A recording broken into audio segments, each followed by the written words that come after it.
On a warm afternoon in the lively streets of Riverside, life carried on with its usual rhythm, people bustling through their routines, some smiling, others preoccupied. Among the crowd was Alana, a striking black woman exuding confidence and grace.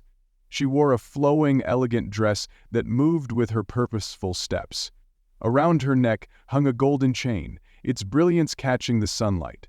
More than just an accessory, the chain symbolized love, a cherished gift from her husband Marcus. As Alana walked past a row of parked police cruisers, Officer Smith leaned against one of the vehicles, sipping coffee. Smith was a seasoned officer, but his years on the force had fostered arrogance rather than wisdom. To him, the badge wasn't merely a symbol of duty, it was a license to wield control, often unethically. Smith's biases were deeply ingrained, and he saw the world through a lens of division.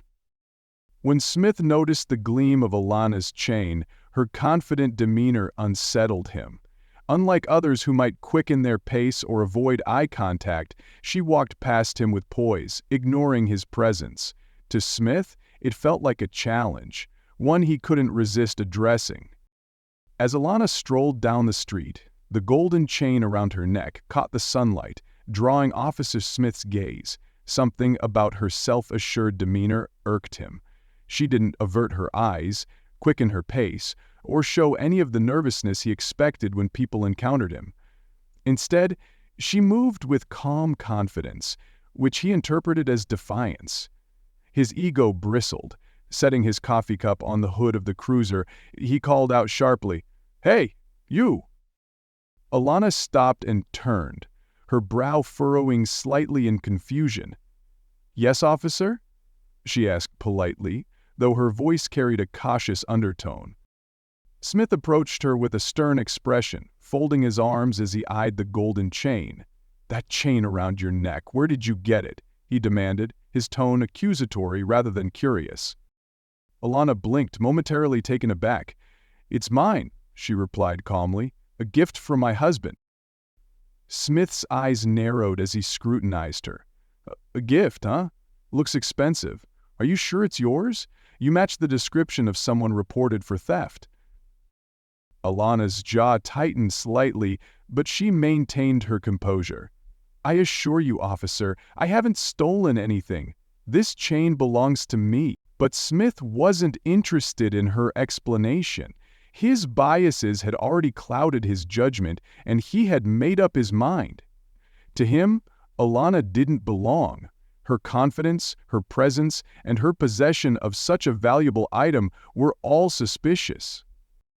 "A likely story," he scoffed, his lips curling into a sneer. "People like you always have an excuse." Alana's patience began to wear thin, but she refused to let her frustration show. "People like me?" she echoed, her voice tinged with incredulity. "What exactly do you mean by that?" Smith took a step closer, his posture intimidating. "You know exactly what I mean," he replied coldly. "Now, you're coming with me for questioning. We'll sort this out at the station." Alana's heart raced with frustration, but she stood her ground. "I haven't done anything wrong," she said firmly. "This is a mistake." Smith smirked, his sense of authority swelling. "The only mistake here is you thinking you can walk around with stolen jewelry and get away with it. Let's go." Alana's patience was at its limit, but she refused to give him the satisfaction of seeing her anger. "Officer," she said evenly, "I'm asking you to think carefully about what you're doing. This chain is mine, and I've done nothing to warrant this treatment. Don't make a decision you'll regret." Her words only seemed to fuel Smith's ego. "Regret?" he scoffed. "I don't think so. This is fun for me, putting people like you in your place." Despite her warnings, Smith slapped handcuffs on Alana, his actions driven not by evidence but by prejudice. As Alana sat in the back seat of Officer Smith's cruiser, her mind raced. She knew this situation wasn't just about her, it was a reflection of the systemic prejudice faced by countless others. Still, she refused to let her composure falter. Calmly, without drawing attention, she slipped her hand into her pocket and pressed a button on her phone, dialing Marcus, her husband. She didn't speak, nor did she give away her actions, but she knew Marcus would understand. He always did. Smith, oblivious to the silent call, drove toward the station with a smug grin. To him, this was just another moment to assert his authority, another example of putting people in their place. The sense of triumph radiated off him as he recounted the arrest to himself. He glanced at Alana through the rearview mirror, clearly reveling in what he saw as a victory. She met his gaze briefly, her expression unreadable, and then looked away. At the station, Smith paraded Alana inside as though she were a dangerous criminal. His colleagues looked up, their faces a mix of confusion and discomfort, but no one spoke. Smith was too wrapped up in his self-congratulatory haze to notice the skeptical glances or the whispered conversations happening around him. He processed her arrest with an air of exaggerated authority, barking orders and making snide comments. "You should be grateful I'm not pressing more charges," Smith sneered as he leaned against the desk. "Your attitude doesn't match your status. People like you should learn their place." Alana met his gaze, her calm demeanor unwavering despite the storm raging within her. "You're making a mistake," she said simply, her voice steady and controlled. "But don't worry, you'll understand soon enough." Smith laughed, a harsh, mocking sound that echoed through the station. "We'll see about that," he retorted. Meanwhile, Alana was placed in a holding cell. She sat with her posture upright, her dignity unshaken, as if the bars around her couldn't contain her spirit. The station was bustling, with officers going about their routines, filing reports and responding to calls. Yet amidst the controlled chaos, Alana's presence seemed to radiate quiet strength. While Smith continued to boast about the arrest to a hesitant colleague, Marcus was already on his way. He had heard everything through the call. The mocking tone, the baseless accusations, and the humiliation his wife had endured. His quiet fury built with every word, but he kept his emotions in check. Marcus was a man of authority and principle, and he knew this situation required action, not outbursts. As Alana sat in the cell, her thoughts remained clear. She knew her husband would arrive soon, and she trusted him to handle the situation with the gravity it deserved. For now, she simply waited, her resolve unshaken, her spirit unbroken. The atmosphere in the precinct shifted the moment Marcus stepped through the doors. Clad in his crisp uniform, the badge on his chest gleaming, he exuded authority and command. Officers in the station straightened instinctively as their captain entered, sensing the weight of his presence. Marcus scanned the room, his eyes sharp and unwavering, until they landed on Officer Smith. The smug grin on Smith's face faltered as he realized something was wrong. "Smith," Marcus said, his voice calm yet cold, carrying a tone that silenced the room. Smith straightened up, an uneasy smile appearing. "Captain, I didn't know you were coming in today." "I wasn't," Marcus replied evenly, his eyes narrowing. "But I heard something on my way home that demanded my immediate attention." Smith shifted uncomfortably under Marcus's gaze, suddenly aware that this was not a routine visit. "What do you mean, sir?" he asked, feigning ignorance. Marcus didn't respond immediately. Instead, he walked past Smith, heading directly toward the holding cells. When he reached the cell where Alana sat, his expression softened for the first time, though his jaw remained tight with restrained anger. "Alana," he said gently, his voice now warm and familiar. "Are you all right?" Alana stood, meeting his gaze with calm composure. "I'm fine, Marcus," she replied, her tone steady, "though I do believe you need to have a word with one of your officers." Marcus turned back to face Smith, his expression hardening once more. "Smith," he said, his voice cutting through the room like a blade, "why is my wife in a cell?" The air in the room grew heavy, and silence descended as everyone processed his words. Smith's face drained of color, his eyes wide with shock. "Your wife?"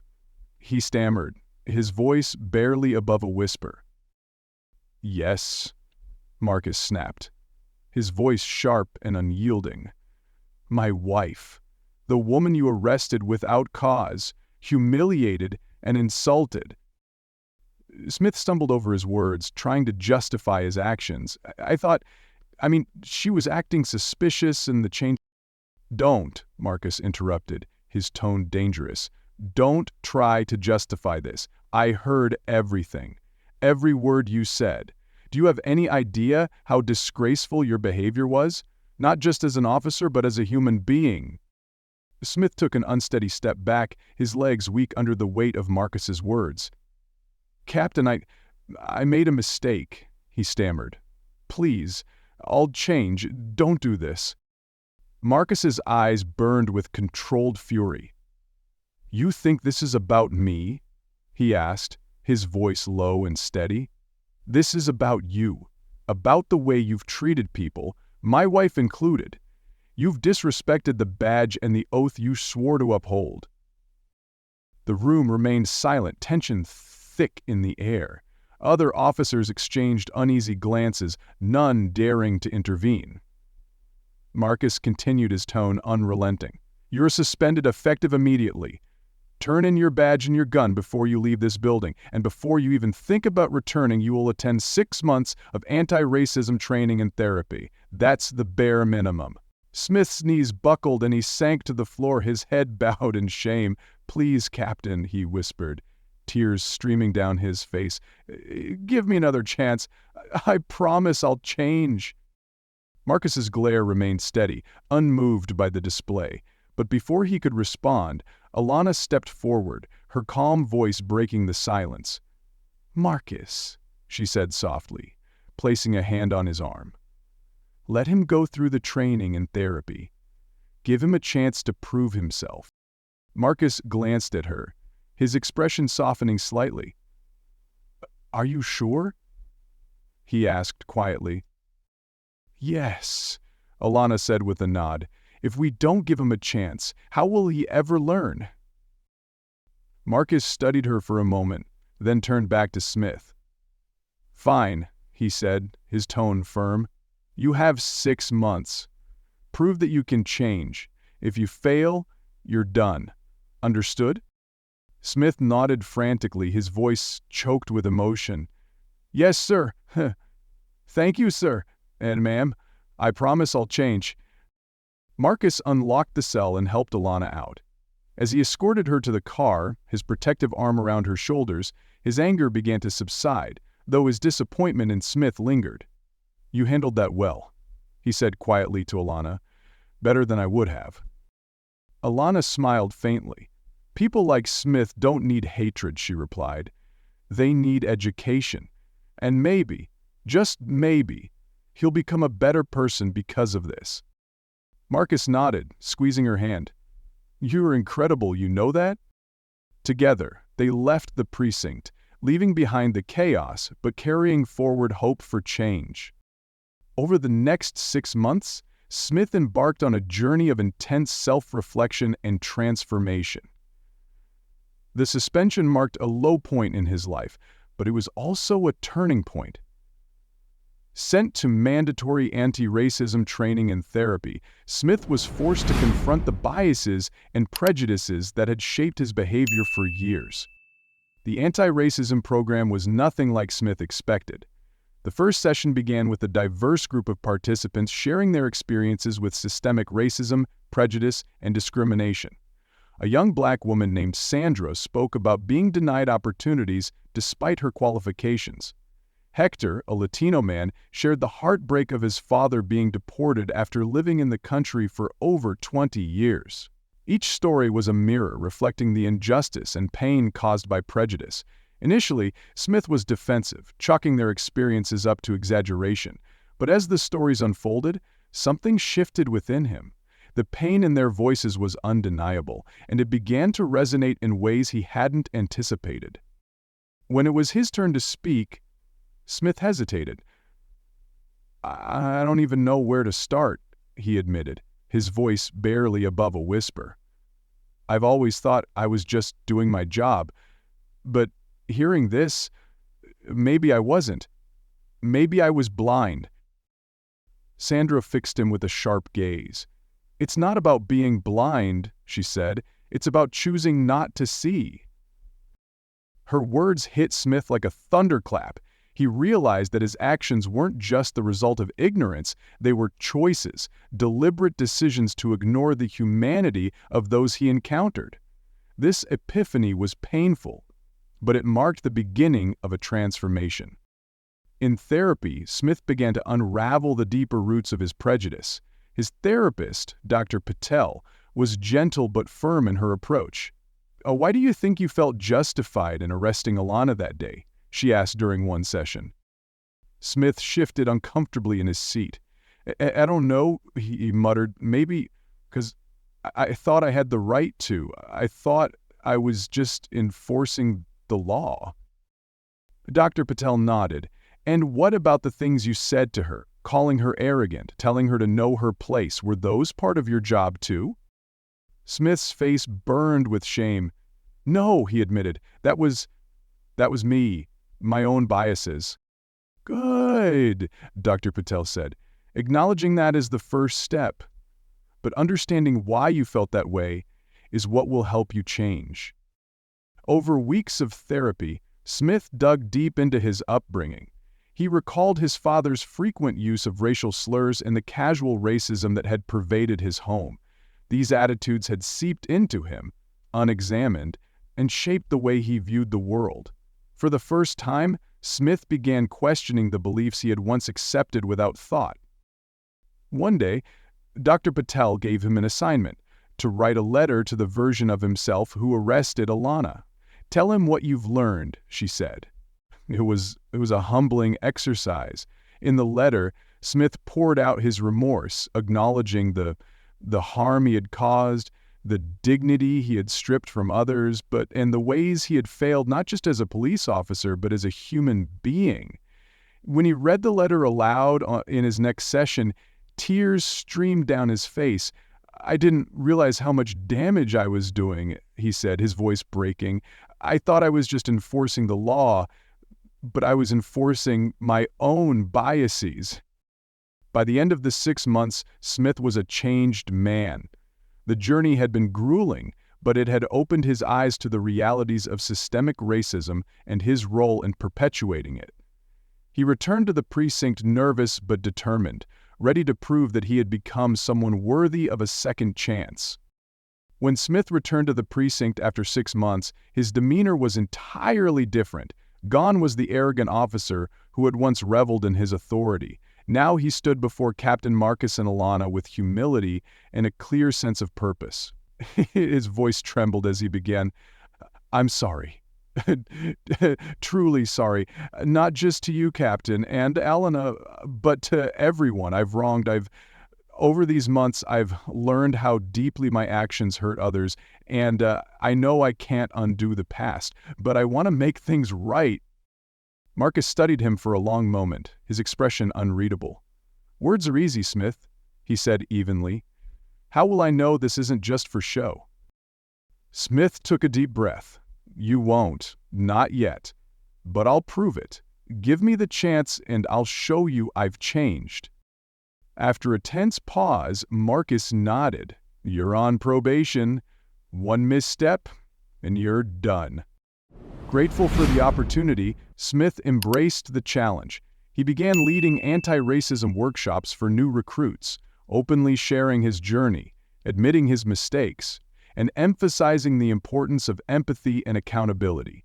His honesty resonated, turning his once shameful actions into a powerful story of growth and redemption, inspiring others to confront their biases and strive for change. Few weeks after his return to the precinct, Smith received an unexpected invitation to dinner from Captain Marcus and Alana. Nervous but determined to show his gratitude, he arrived at their home, unsure of how the evening would unfold. Alana greeted him at the door with a warm smile that instantly put him at ease. "I've heard about the work you've been doing," she said. "It's a good start." During dinner, the conversation flowed naturally. Smith spoke openly about the transformative journey he had undergone, sharing the struggles and revelations he had faced during his training and therapy. Marcus listened intently, occasionally offering words of encouragement, while Alana's quiet nods and thoughtful responses reassured him that his efforts were not in vain. At one point, Smith hesitated, turning to Alana. "I can never truly undo the harm I caused you," he admitted. "But your forgiveness, it's what keeps me going. It's shown me the kind of person I want to be." Alana smiled gently. "Forgiveness isn't just for you, it's for everyone you'll help by sharing your story." That evening, Smith left their home feeling more determined than ever to honor the second chance he had been given, knowing he had their support. Over the years, Smith transformed into a vocal advocate for diversity and inclusion within the police force and the community. Drawing from his own experiences, he worked tirelessly to mentor new recruits, emphasizing the importance of empathy, respect, and accountability in law enforcement. His story of redemption resonated deeply, inspiring others to confront their biases and strive for meaningful change. Smith's efforts didn't go unnoticed. He became a trusted figure in the community, often attending events, listening to marginalized voices, and advocating for equitable practices. His dedication culminated in a prestigious award for his contributions to improving community relations and fostering inclusion. As Smith accepted the award, his voice cracked with emotion. "This isn't just about me," he said. "It's about the people who believed in my ability to change. Thank you for giving me a second chance." The story delves deeply into the pervasive issue of systemic racism, exposing how prejudice and bias can manifest in positions of authority, leading to profound injustices. It highlights the far-reaching consequences of such actions, not only for individuals directly affected, but also for the broader community.